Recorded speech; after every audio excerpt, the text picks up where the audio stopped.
Welcome to episode 124 of Lucretius Today.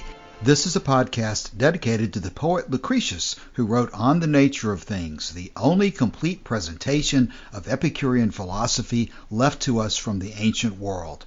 I'm your host Cassius, and together with our panelists from the EpicureanFriends.com forum, we'll walk you through the ancient Epicurean texts and we'll discuss how Epicurean philosophy can apply to you today. We encourage you to study Epicurus for yourself, and we suggest the best place to start is the book Epicurus and His Philosophy by Canadian professor Norman DeWitt. If you find the Epicurean worldview attractive, we invite you to join us in the study of Epicurus at EpicureanFriends.com, where you'll find a discussion thread for each of our podcast episodes and many other topics. Today we continue in Epicurus' letter to Herodotus, and we address several topics including life on other worlds, the formation of language, and the regular motion of the stars. Now let's join the discussion with Joshua reading today's text. And in addition to what we have already said, we must believe that worlds, and indeed every limited compound body which continuously exhibits a similar appearance to the things we see, were created from the infinite, and that all such things, greater and less alike, were separated off from individual agglomerations of matter, and that all are again dissolved, some more quickly, some more slowly, some suffering from one set of causes, others from another. And further, we must believe that these worlds were neither created all of necessity with one configuration, nor yet with every kind of shape.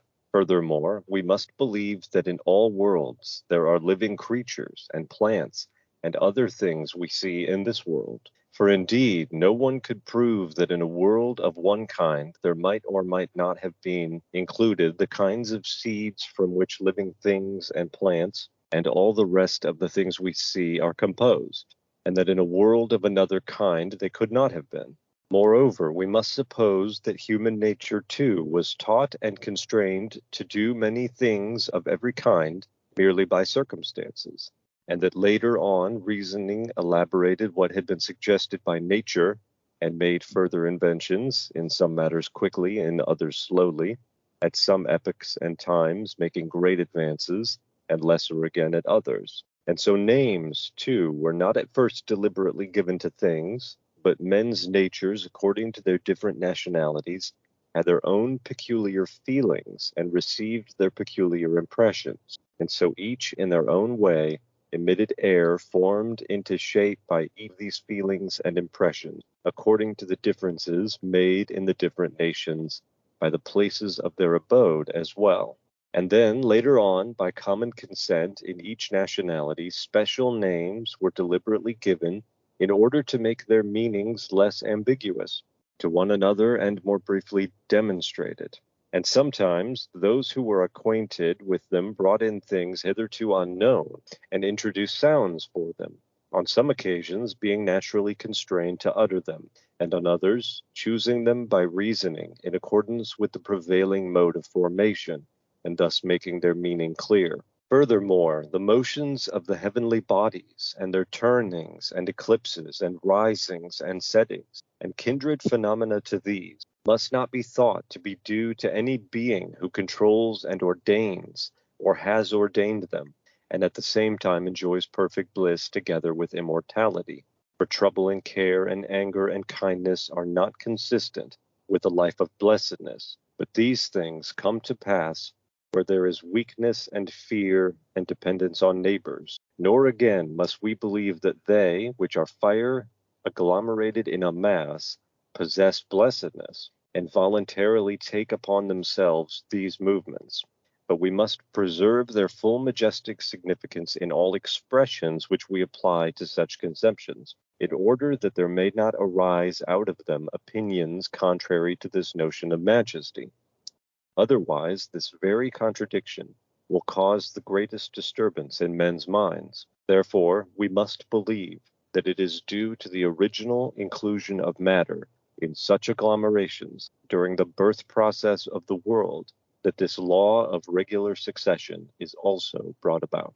Thank you, Joshua, for reading that today. We're back in a little bit more familiar territory after spending some time with properties and qualities and matter and void. And today our passage breaks down basically into three sections, the first of which is the issue of life on other worlds.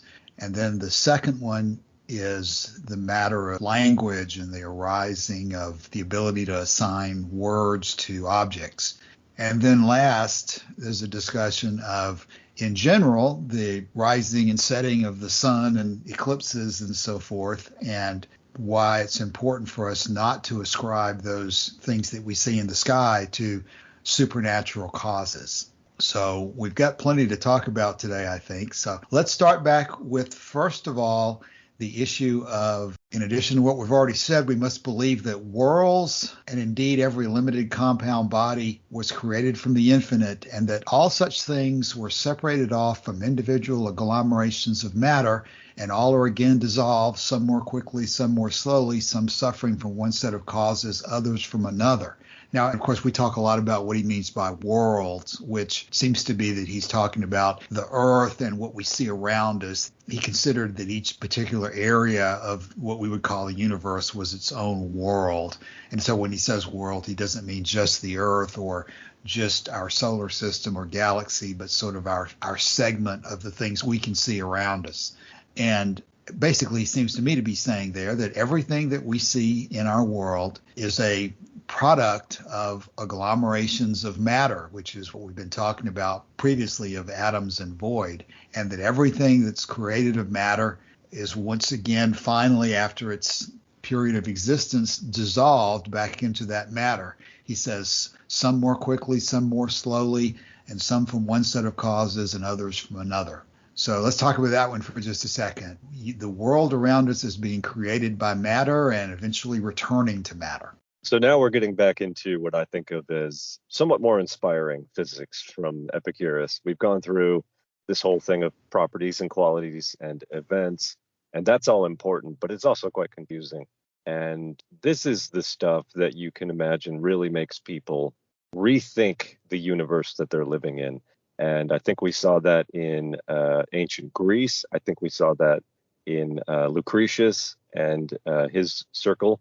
And certainly in the Renaissance, this must have been absolutely earth-shattering in a way, to imagine that there are other worlds and that there are creatures and presumably intelligent life on these other worlds. And so this is the stuff I really love about Epicurean physics, and I'm quite happy to be getting back into it. As you rightly say, this issue of worlds is probably not what we mean by planets, right? It's because he talks about other worlds having their own sun and their own moon, and some of them might not have a moon and that kind of thing. So we should be clear that he's not necessarily talking about Venus when he talks about other worlds. He doesn't see Venus as being another world like ours.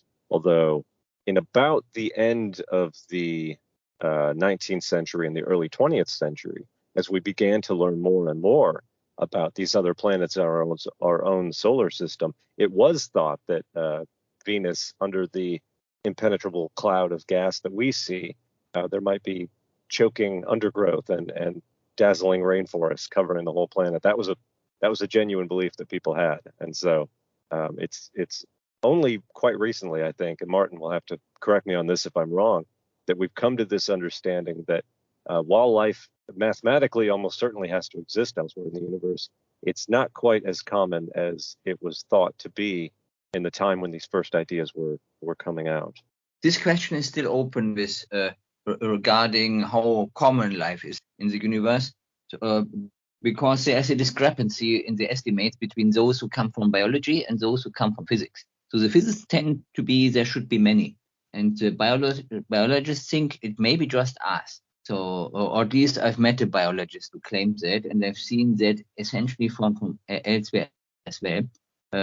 So this one is not yet really decided, that part of the question. But that there is no life on Venus, we should know for several decades already, because once the composition was known and the temperature, that should pretty much exclude life. But interestingly, there is one data point which may point that there is, in a different way, possibly some simple life form there, because I think we discussed this last year. They have found a compound which would not be there in appreciable concentration if there was not a biological source continuing to supply it.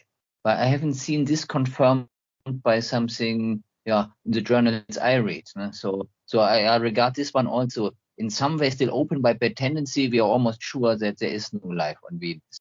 Yeah, it's an absolutely fascinating question. And as you say, there was a period when we realized just how caustic and oppressively hot and formidable the atmosphere of Venus seemed to be. It sort of ruled out the possibility for a while. It's acidic. It's not caustic. Okay.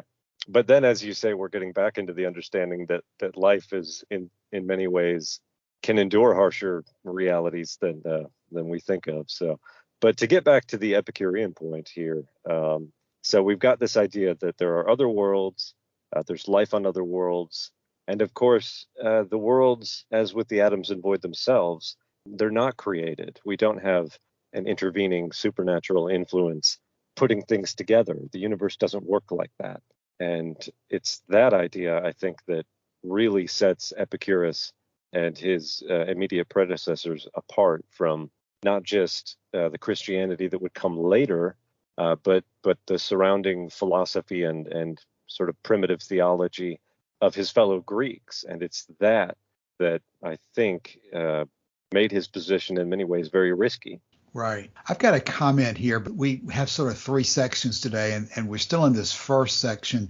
But the first section kind of divides into two pieces, it seems to me. The first piece is this assertion that everything that we see around us arises from agglomerations of matter, and that everything that we see around us that has arisen from an agglomeration of matter will eventually dissolve itself back into its constituent atoms at some particular point.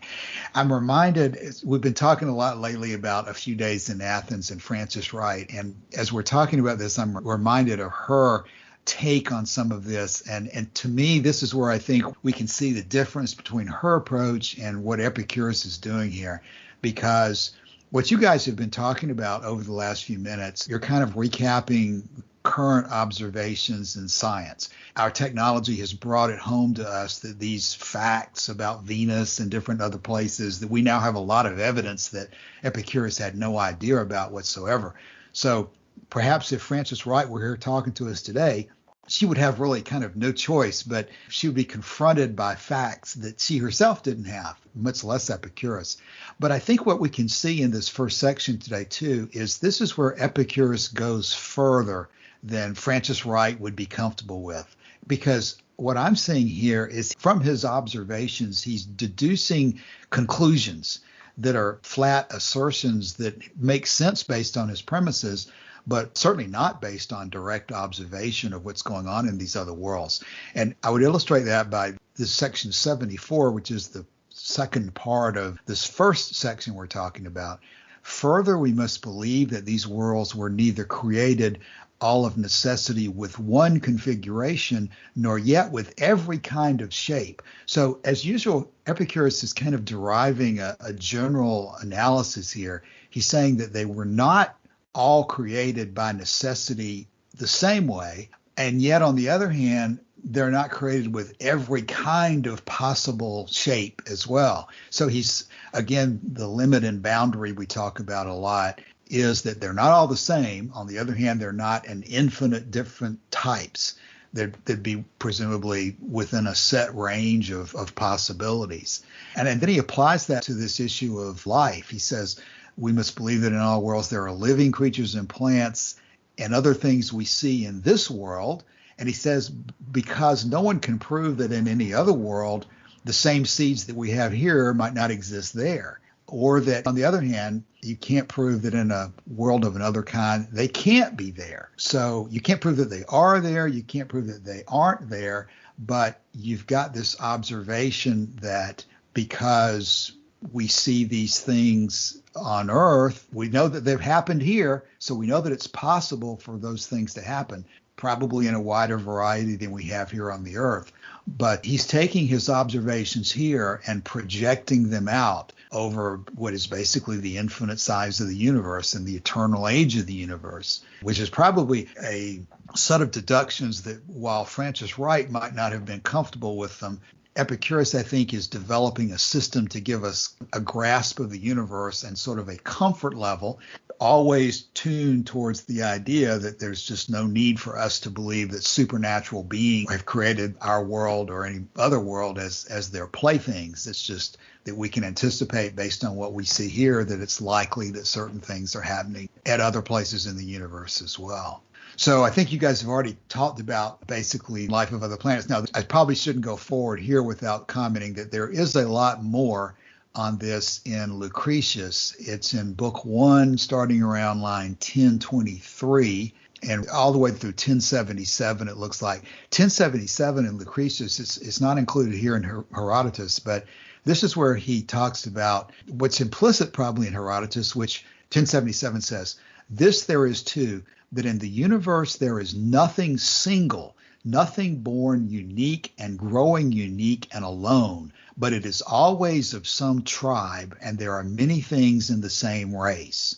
And then he gives some examples of that about the beasts of the mountains and the field and men and fish and birds and so forth. "Wherefore you must confess in the same way that the sky and earth and sun, moon, sea, and all else that exists are not unique, but rather numberless, inasmuch as the deep fixed boundary stone of life awaits these as surely, and they are just as much of a body that has birth as every race which is here on earth, abounding in things after its kind." So implicit in what we've been discussing is this no single thing of a kind observation that Lucretius carries out further. And if you go further, you can go to the Velleius narrative of On the Nature of the Gods that Cicero recorded, and there you find the term isonomia mentioned, which is sort of the same thing as no single thing of a kind, but the commentators that I've seen talk about it as, they sort of translate it as equitable distribution, some observation that if there's no single thing of a kind in the world, there's also sort of a progression upward perhaps or downward. At least, for example, in life, you've got from worms up to men. So there's that concept that's out there as well. I'm not going to go further into that because that would be further than Herodotus is talking about here. But the basic premise of it, that out there in the universe, there are other living plants and creatures that are similar to us and potentially and lower than us and potentially higher than us in terms of evolution, are out there. And that was something he's considered to be so basic that he's got here in his letter to Herodotus as a basic observation of verse. Well, Cassius, you'll love this. I Okay. don't know who wrote the article, but I came across an article one time, and we're all familiar with this account from Jerome that Lucretius drank a love potion and then was driven mad and died by suicide. And most, I think, classicists think that that was probably a slander. There's no contemporary account of it. It only comes centuries after a fact by a Christian who had every interest in denouncing Lucretius and Epicurus. So it's thought not to be true. But there was an article that I read, and like I said, I don't know the name of the guy who wrote it, but based on just the concept you've been describing and this one very short passage in Lucretius in which he talks about these horrible animals from Africa and Asia that were used sometimes in war. And he says, he says, if you saw this, you would think that that they came from another world.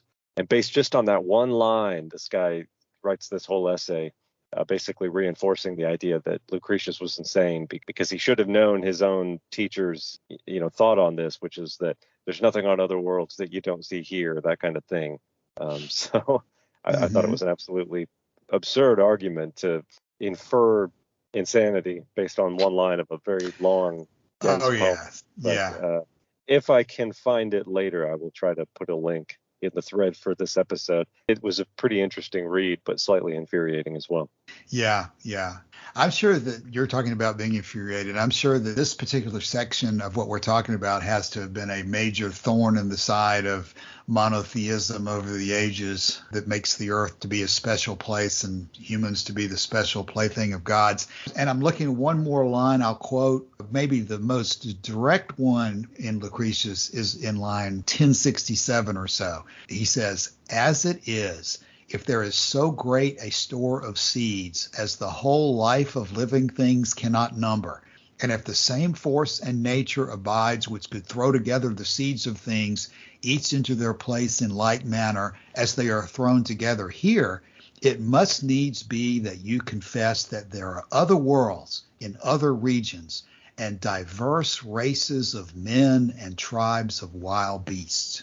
And of course, he said that basically in the letter to Herodotus as well. But I'm looking at Herodotus and I'm seeing, he says, living creatures and plants and other things we see in this world. Don't know that he specifically says men and human beings there. But Lucretius doesn't shy away from that and specifically talks about races of men and humans. So here in this book would be an example of, in the ancient world, a statement that would be a direct contradiction of God created the heaven and the earth was without form, and he placed men on earth, of the monotheistic story that the earth is special. Absolutely. So, okay, and he continues basically, it's sort of the same thought into 75 and 76 in terms of, he doesn't ever really use the word evolution, but he's talking about how nature tries different methods of assembling things. And so I guess he thinks that it's related to the formation of worlds because he comes up with this example. He says, "We must suppose that human nature too was taught and constrained to do many things of every kind merely by circumstances, and that later on reasoning elaborated what had been suggested by nature and made further inventions, in some quickly and some slowly," and so forth. So it's been interesting to talk about whether, in fact, is nature the same as human nature. When he uses this illusion that something was being taught, you usually have the idea that if you're teaching something and you're teaching to someone, you're teaching a person or some kind of intelligent entity.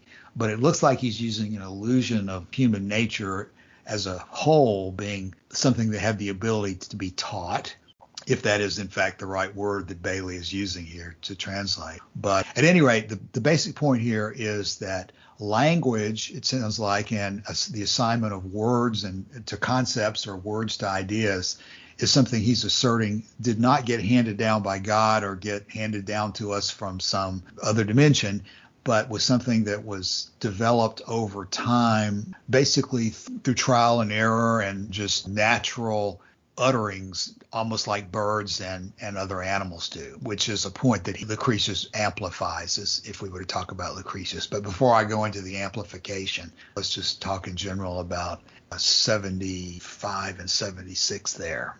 Well, on the word nature, there's actually a wonderful poem by Robert Frost called Lucretius versus the Lake Poets. And if I can find the right line here, but I'll just read the whole thing. It's humorous and quite short. So he's writing in response to a line by Walter Savage Landor. And Landor wrote, "Nature I loved, and next to nature, art." And then that's the scene. So he says, "Dean, adult education may seem silly. What of it, though? I got some willy-nilly the other evening at your college deanery, and grateful for it, let's not be facetious. For I thought Epicurus and Lucretius by nature meant the whole goddamn machinery. But you say that in college nomenclature, the only meaning possible for nature in Landor's quatrain would be pretty scenery, which makes which makes opposing it to art absurd. I grant you, if you're sure about the word, God bless the dean and make his deanship plenary." So Robert Frost is coming down hard on the side of he's interpreting the word nature very clearly through an Epicurean and a Lucretian lens here, in that it means the whole thing, the whole of everything that's going on. But and what's the site for that, Joshua? That is Lucretius versus the Lake Poets by Robert Frost. I thought you would enjoy it, Cassius, because he kind of goes in on Yeah. The academics, they're a little bit, by academics, I mean modern academics. Yeah, I'm totally unfamiliar with that. So thank you very much. But I think you're right here to talk about. He seems to be saying that human nature, as it developed, was constantly instructed by nature, and by nature here he means, as Frost thinks Lucretius means, the whole goddamn machinery. I mean, there certainly is no ghost. There's no communal spirit of humanity that's floating out there telepathically between all humans, which is being taught things as time goes by. There's a lot in Lucretius that goes into different aspects of that I don't know how much we want to talk about today. But gosh, it's really difficult to separate this, I would think, from just what we think of as evolution, the survival of the fittest to some extent. Yeah, and what I would clarify there, because it's often Lucretius and Epicurus are often given credit for an early understanding of what we might call natural selection. What makes it different from the theory of evolution as we now understand it is they don't seem to have had any idea about common descent. And that's the key difference, because the modern understanding is you had basically some very early primitive replicating RNA or something similar to that. And from that one little spark, everything else, all of life descended. Whereas Lucretius and Epicurus seem to think that nature just keeps throwing up, different forms and different kinds and species, and that's when the natural selection takes hold, and some of them will die out, and some of them are grotesque and freakish, and they don't survive very long. And the ones that did survive are the ones we see today. He doesn't seem to have any idea that there was this long, millennia-long process of adaptation and change. So what else are we looking at here? On this part, I'm not sure there's that much more other than, again, if you go into Lucretius, the language material is in book 5, starting generally around 1011. And there's a much more detailed discussion of comparing the speech of humans to the utterances of birds or other animals, and how basically the evolution of words and language is sort of almost like the thing you do when you point at something. I believe there's a diverse sounds of the tongue constrain men to utter, and use shaped the names of things in a manner not far other than the speechlessness of their tongue is seen to lead children on to gesture when it makes them point out with the finger the things that are before their eyes. So he's just talking about language as being a very natural process. Yeah, we don't need, a god Apollo to come down and teach us medicine. We don't need Prometheus to go up to Olympus and steal fire from the gods. What's happening here is that primitive humans are sort of wringing out of nature these interesting innovations and unique, at least in our world, unique innovations that sort of separate the human race from other kinds of animals. And it comes down fundamentally to this issue of human ingenuity and the brain size with which they were endowed. Right. My eyes caught by, in this book 5, 1063, when the large loose lips of Molossian dogs start to snarl in anger, baring their teeth, drawn back in rage, they threaten with a noise far other than when they bark and fill all around with their clamor. Yet when they essay fondly to lick their cubs with their tongue, or when they toss them with their feet and make for them with open mouth, feign gently to swallow them, they fondle them with their growling voice in a way far other than when left in the house they bay, or when whining they shrink from a beating with cringing body. And then he goes on and finally concludes, and so if diverse feelings constrain animals, though they are dumb, to utter diverse sounds, how much more likely is it that mortals should then be able to mark off things unlike with one sound and another? So lots of interesting allusions there, but the basic point remains that language is a natural phenomenon. Yeah, very good. You're coming in hard with the Lucretius today. I really like it. Yes, there really is. I was thinking before we got started today, I've got some notes, but what I really need to develop, what we really need as additional reference material, is more of a cross-reference between letters to Herodotus and Pythagoras and even Menicius and Lucretius, because Lucretius is just so long and detailed that it's very difficult Of course, if I were more rigorous, I'm sure I'd be much more on top of it. But I will assert this, that it's very difficult for someone who's not extremely familiar with Lucretius to be able to find in it what he's looking for. And most of what's in the letter to Herodotus is amplified in Lucretius. And so it's very helpful to be able to move back and forth between the two references. And I don't know that right now we have a very easy way to do that. So that's one of my goals, I guess I should say, for us to develop something better there. Okay, that would take us to 77, which is after we finish talking about language. Furthermore, the motion of the bodies, the heavenly bodies and their turnings and eclipses and risings and settings must not be thought to be due to any being who controls and ordains or who has ordained them, and at the same time enjoys perfect bliss with immortality. This, of course, is one of the real major premises of Epicurean philosophy. But let me say this before we just dive into it, because there's one part of this that has always struck me as important. And my comment on this comes from, I believe, an article called Chance and Natural Law in Epicureanism. But the very last sentence of this passage here, one of the things we're talking about here is we are explaining the things around us through atomism, as opposed to through supernatural intervention. And so what are we talking about here in terms of the things around us, especially when we start talking about the heavenly bodies turning in the sky and eclipses and so forth? We're talking about regularity of occurrence, that we can, in fact, predict that things are going to happen in a certain way based on our knowledge of nature. And so even though we focus a lot in Epicurean philosophy about the swerve, and we therefore talk about how it gives humans some degree of free will or agency, it's still important to keep note of the fact that the great majority of things in the universe don't necessarily have free will to change themselves. The sun is going to continuously rise in the east and set in the west, at least for our experience. And so what we have to be able to explain is that regularity and how that regularity occurs without the supervision of gods. Okay, and so here's the conclusion. Therefore, we must believe that it is due to the original inclusion of matter in such agglomerations during the birth process of the world that this law of regular succession is also brought about. So when we talk about the swerve and free will in human affairs or in terms of intelligent animals, I think it's important to also keep the other side of the equation in view too, which is that those things that don't have free will, they are operating in a regular manner brought about by the properties and qualities of the atoms and the void that we've been discussing. And what he's saying here specifically is that that regular succession has been brought about by the way matter came together, quote, during the birth process of the world, unquote. And that is not synonymous, of course, with the birth process of the universe, because the universe has no beginning. So the universe has no beginning in Epicurean philosophy. That's exactly.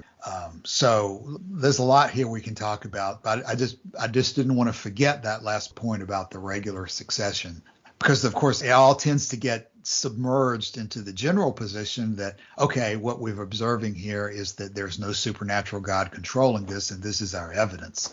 And of course, this issue of the regular turnings and eclipses and rises and settings, the regular succession of things that just are wheeling constantly to our appearance, gives me an opening to talk about something that happened yesterday. So as we record this, it is May 29th, 2022. It's a Sunday. Yesterday was May 28th, and May 28th is the anniversary of an event that happened in 585 BC, when a very early Greek philosopher named Thales was able to predict a solar eclipse, and he predicted it on the day of a battle between two tribes, and the two tribes that were fighting were so overawed by his ability to predict the eclipse that they dropped their weapons and stopped fighting. And very interesting stuff going on here. As I say, this is Thales, a very, very early Greek philosopher or Greek thinker, and 585 BC. So if Epicurus was, I think, born in 341 BC, this is 2.5 centuries roughly before Epicurus.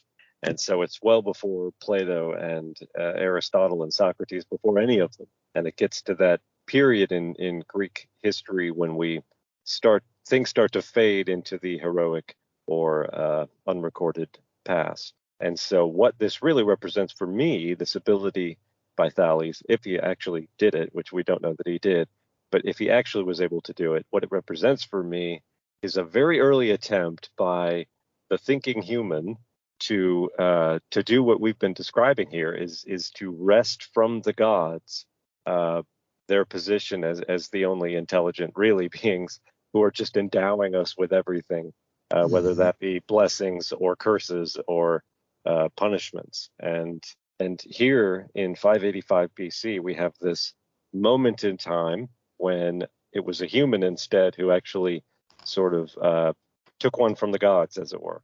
Not literally, of course, but his ability to predict the eclipse represents something in the development of Greek thought. And what it represents, and what Thales more broadly represents, is an attitude of a sort of pre-scientific mind, of looking to explain nature by means of natural causes.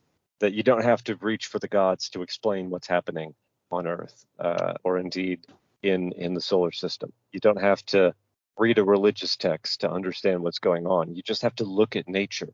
You have to use your senses to examine nature and predict what's going to happen next, and to explain the causes of what's already happened. And as you gradually do that more and more, you might ultimately get to the point that Epicurus got to, which was the causes just keep going on, and there is no moment in which we have to invoke the gods to explain anything at all that's happening in nature.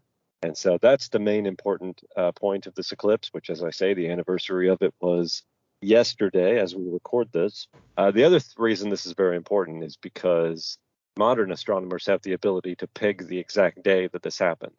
And knowing that, we can then correlate our sort of calendar system of time with the early Greek calendar and these lunar calendars that are notoriously difficult to get a hold of, and the dates that are recorded not with reference to a single day or they don't go sequentially, but they record their dates under the sort of aegis of whichever Olympiad they were in, or for the Romans, whoever was consul at the time.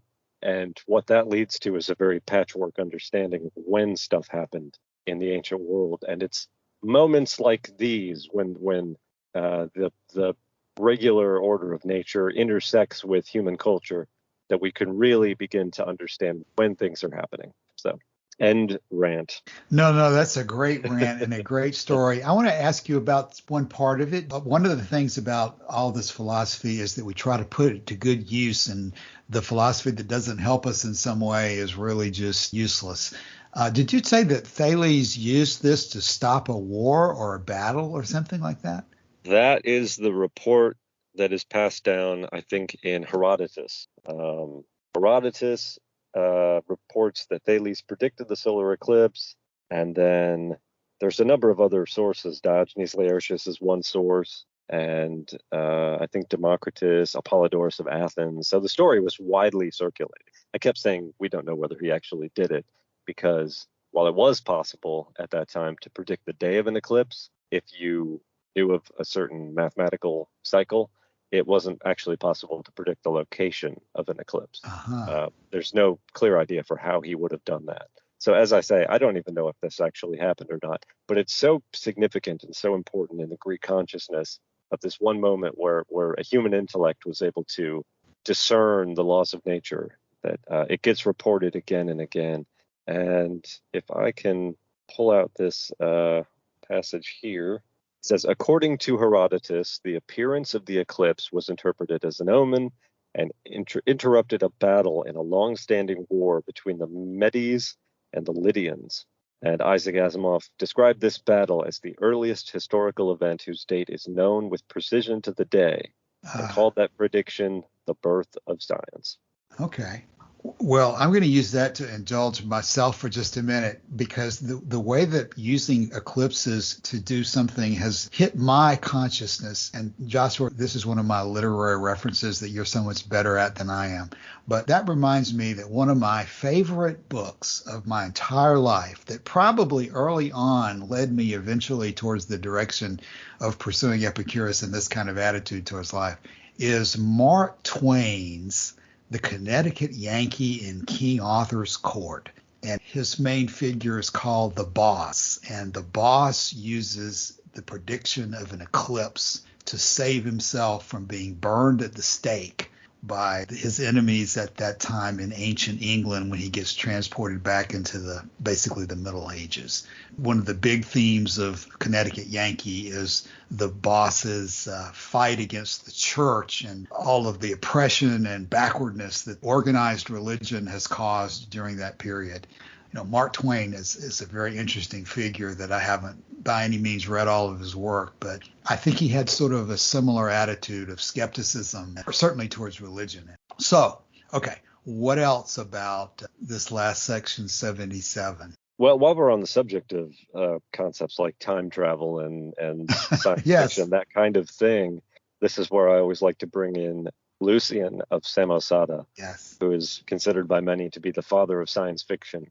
And it was precisely because of his interest in Epicurean philosophy and his revulsion with Mark Twain at the prevailing religious attitudes of his day, and particularly the way in which, for Lucian, the way in which religion and superstition was a mode of stripping the people of their wealth and of their assets, and of these sort of unscrupulous charlatans who were just, pulling the people dry of all their money. Mm-hmm.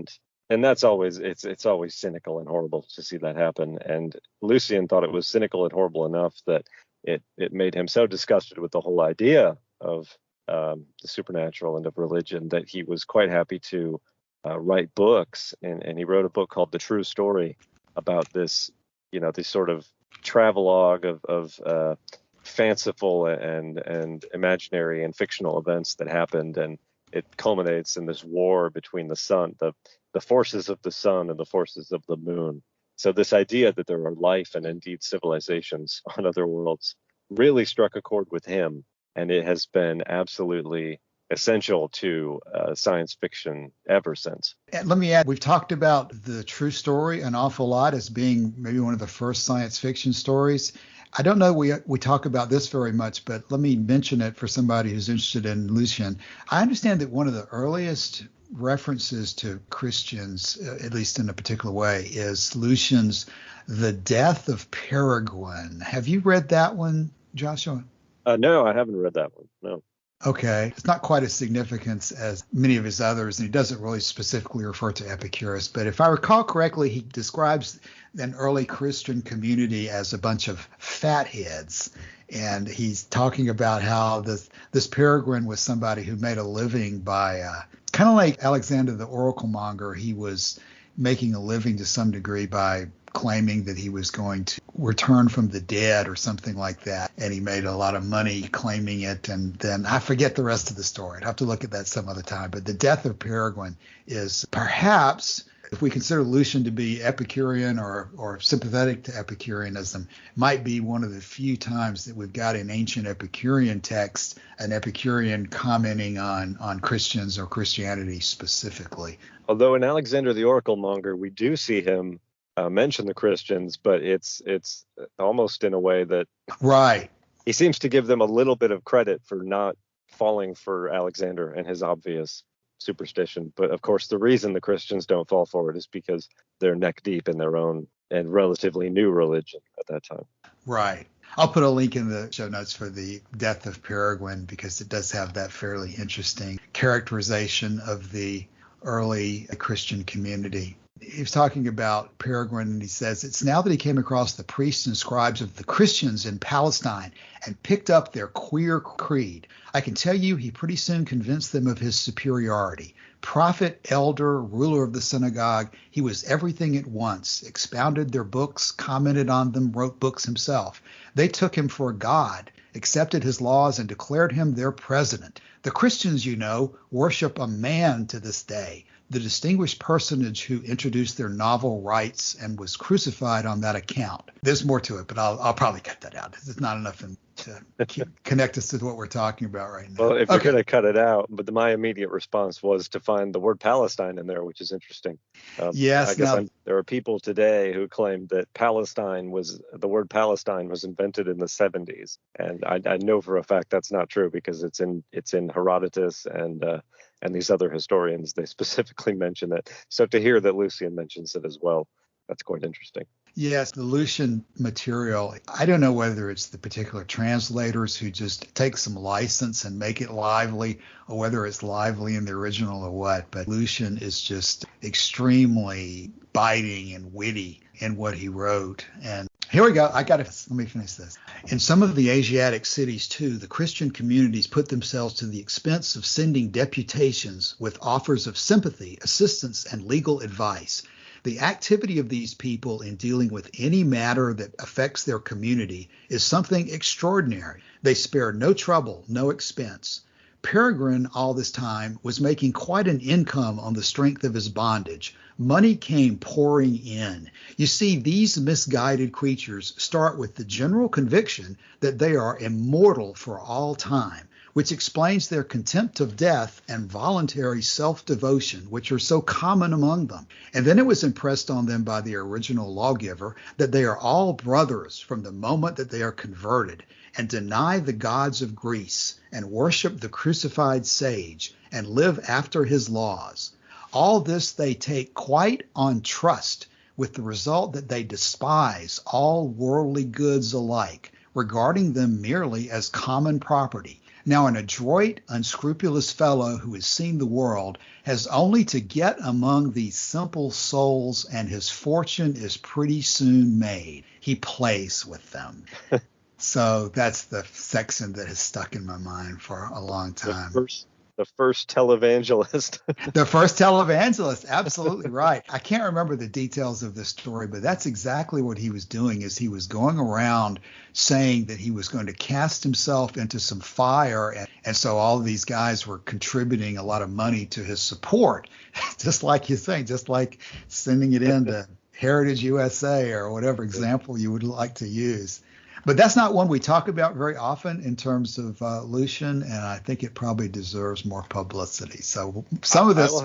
I have to read that, because that sounds extremely interesting. Yes.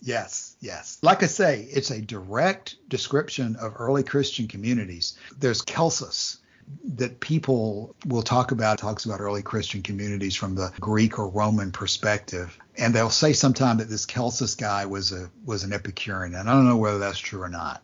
But he was the guy that Lucian was writing his letter to in Alexander the Oracle. I have seen argument about whether that's really true or not, that there might have been more than one. It's hard to say, but I think I've seen some argument about whether it was the same person or not, but it's certainly the same name. And of course, all that survives of this Celsus material is what the church fathers preserved in writing against it. And that's sort of wrapped up a little bit with the age of Julian the Apostate. I did some reading about that at one time, that Roman emperor who attempted to convert the empire back into the traditional religion and get rid of Christianity. But we're now pretty far away from section 77. Last thing I might say is I see sort of an echo of, like when you're brought up as Christian, you're told not to take the name of the Lord in vain. I've always seen a little bit of an echo. I guess that's a 10 commandment, isn't it? Or one of the 10? Yeah. I forgot about that too. In 77, though, but we must preserve their full majestic significance in all expressions which we apply to such conceptions, in order that there may not arise out of them opinions contrary to this notion of majesty. Otherwise, this very contradiction will cause the greatest disturbance in men's souls. I see sort of an echo there of that Judeo-Christian, don't take the Lord's name in vain. It's almost like Epicurus has been saying, don't talk about the gods as if they are like Zeus and out there running around and flirting with women and having friends and enemies and fighting battles and so forth, because that's impious to say something like that. Yeah, but there's an interesting difference there, isn't there? Because he says the reason we don't do that is because if we fall into that habit, people will fall back into the superstition and it will bring them disturbance. Right. Cause the greatest disturbance. Mm-hmm. Yeah. Whereas of course, that with the Ten Commandments, it's all about placating the jealous deity. It's nothing to do with man or what he wants or what he thinks. It's all about Yahweh. Right. Very good point. And maybe one more, the sentence before that, nor again must we believe that they which are but fire agglomerated in a mass possess blessedness, voluntarily take upon themselves these movements. Now, correct me if I'm wrong. I think I've read that what Plato and these guys had been suggesting was that the sun and the stars were in fact gods. I presume that he is kind of talking about that we should not believe that the sun or the stars are themselves divine. About a generation before Epicurus, you had this guy named Anaximander. Or no, that's not him. Sorry, Anaxagoras. That was his name. Anaxagoras. Yeah, and he was also teaching in Athens, and he believed that the sun was a hot rock, and like Socrates and possibly Protagoras also, he was condemned to death. Except, unlike Socrates, Anaxagoras escaped that fate by exile, and he went to Lampsacus, which is also where Epicurus went after his first little foray in, was it Miletus, where he got everyone hot and bothered? I think that's correct. So you do have philosophers early on who are willing to challenge the divinity of the heavenly bodies, and the people of Athens are also willing to condemn them to death for it. So, and one of Socrates' claims, actually, he says, because he was accused of impiety and condemned to death, and he says, how are you going to condemn me of impiety when Anaxagoras' books are in the market and they could be had for a drachma? So it's this idea of how you police speech differently from the printed word, and that has ramifications in all different kinds of ways. But okay, well, let's talk about coming to a close for this week and doing closing thoughts. I've glanced ahead just briefly into next week. We're going to continue largely the same kind of discussion we're having today. We must believe that to discover accurately the cause of the most essential facts is the function of the science of nature. And so lots of additional observations about the science of nature and how it relates to keeping our clear mind and not being disturbed unnecessarily by false beliefs. So what we may stop with next week is going to be a line that says, but peace of mind is being delivered from all this and having a constant memory of the general and the most essential principles. So that's kind of what we're doing here. We're delivering people to peace of mind by helping them remember the general and most essential principles of how the universe operates. Now, I didn't mean that to be a closing statement. Martin, let's go to you for your closing thoughts for today. No, I have nothing to add. Okay. We've covered a lot of material today, some of which is relevant and some of which is probably not. But Joshua, what are your closing thoughts on any of it? I guess my main closing thought is it's such a pleasure to have too much to talk about. Yes. Because it makes it a lot more enjoyable and hopefully better to listen to. But it's all good and it's all interesting today. I absolutely loved it. And I think this is when I feel the most sympathy with Epicurus when he says that his chief joy comes from the study of nature. It's stuff like this. It's talking about life on other worlds. It's talking about the motions of the planets and the process of nature that gives birth to and ultimately decays bodies that have come together out of atoms and void. It's that kind of thing that I'm most sympathetic to Epicurus when he says that he derives his chief pleasure out of the study of nature, because I find it to be absolutely pleasurable as well.